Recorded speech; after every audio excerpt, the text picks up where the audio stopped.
What's up, ladies and gentlemen of the internet? How are you guys doing? I am doing a little bit better each and every single day. Thank you so much for all of you guys' kind words and comments in my previous video where I just kind of went over what happened with my shoulder here.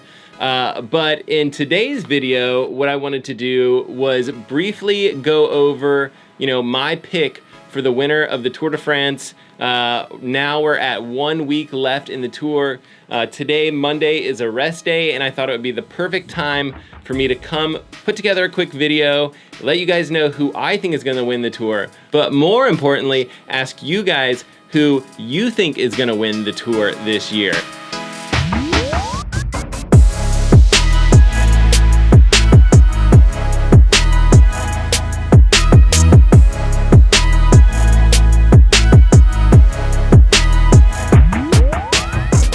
Okay, a lot of you guys probably don't know this, but I'm actually on a podcast as well, and it's called the Dialed Cycling Podcast.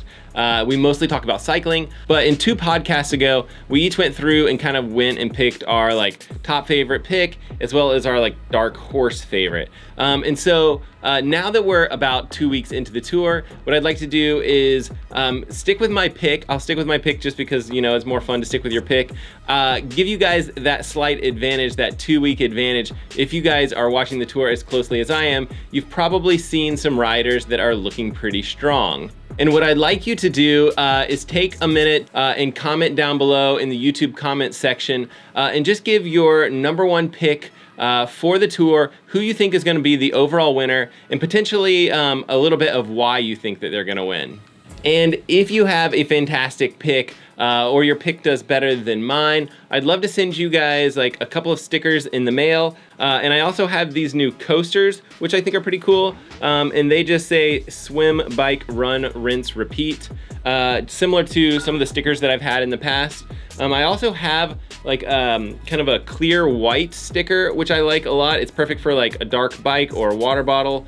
And it just kind of goes on clear and just has that white logo. Again, those are just my YouTube logos. It's not super branded. It doesn't have a ton of information about, the channel or anything like that. It's just that swim, bike, run stuff that's on the stickers. Okay, on to my personal pick.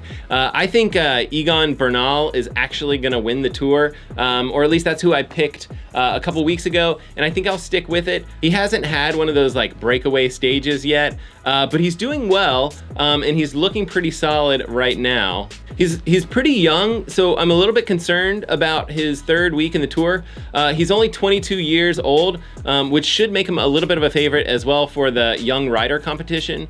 But one of the things about him is he's a Colombian young guy, and he really does well, at high altitudes. And so I'm kind of thinking that, some of the real high peak finishes where they're over 2,000 meters of elevation really might serve him well. And just in case you guys were wondering, for the podcast, my dark horse pick was Miguel Landa. He's doing okay, it's not looking super great for him at this point, but who knows, maybe he'll do really well in this last week of the Tour. All right, guys, don't forget to comment down below, hit the like button on your way down if you guys are into these sort of videos, and that would be swimming, biking, and running type stuff. Those are all things that I typically do when I'm not injured, but thank you so much for taking the time to watch this video, and we will see you guys on the next one.